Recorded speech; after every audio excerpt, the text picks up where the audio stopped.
Hey guys, this is Jessica. Welcome back to my channel, The Retro Farmhouse. I was doing some recent cleaning up of some of my scrap wood, and I saw that I had a lot of little pieces and I wanted to turn that into a different project. And I also wanted to come up with something else that I could put on my Etsy shop. So I went ahead and decided to make some little mini signs. It's something I've been wanting to do for a while, and I haven't really, just had a chance to kind of do this, and I figured this would be the perfect opportunity. So I'm going to show you guys how you can do this with some of the scrap wood pieces that you have. And I also was inspired by a lot of the barn quilts that I got to make, so I ended up showing you how I make some of the mini ones that I made today. So come along with me today and I'll show you how I do today's project. So I wanted to use up all of this little scrap wood that I had, so I just cut it down into various pieces, and I've stained some of it and some of them I'm going to paint just to make some little mini signs that I'll end up putting in my Etsy shop. But this is just another little idea to reuse all of those materials that you might have just laying around.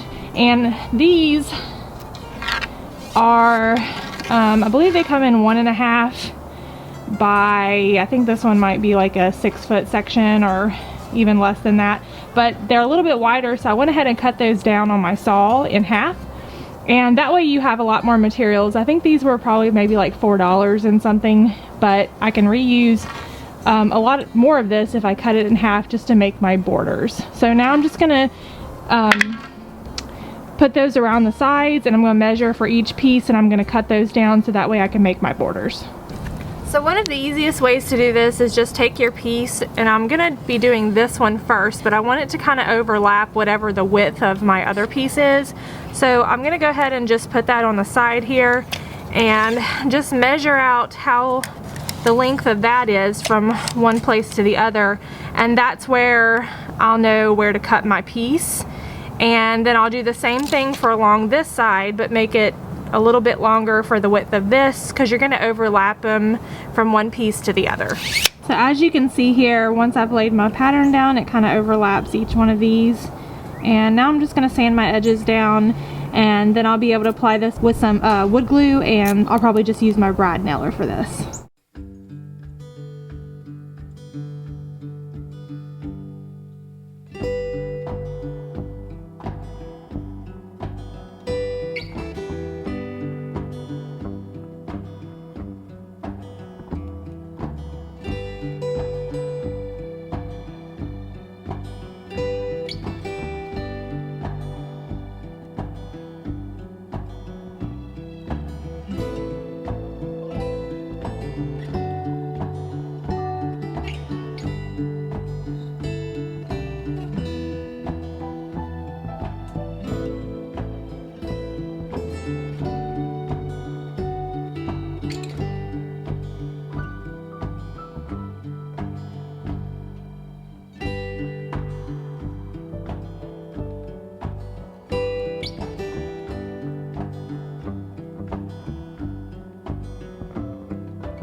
Most of the materials that I'm using today I got from Jamie Ray Vintage. I'll link her shop down below.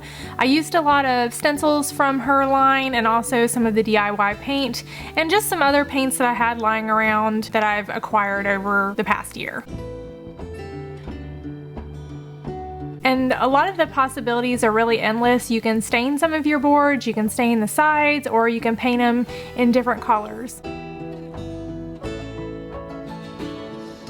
I really love her little stenciled barn quilts. I've used this a few times already for a few little things that I had for Christmas, and I just thought they were really cute and would make really neat little signs that you could put up on walls or shelves.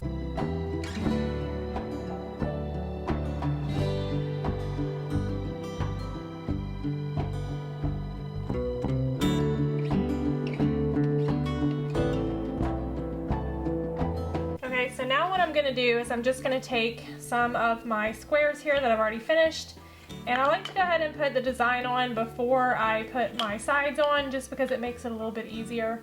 And I'm just going to apply a little bit of wood glue to the parts that I'm going to put on, and then I will use my little finishing nailer to put that on. Now if you don't have a finishing nailer, I'm sure if you've watched some of my other videos, you can do this just as easy with some finishing nails and a hammer. You just want to go ahead and drill your pilot holes in first before you do that so it doesn't split your wood.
I hope you guys liked today's project. If you did, don't forget to hit that like sign.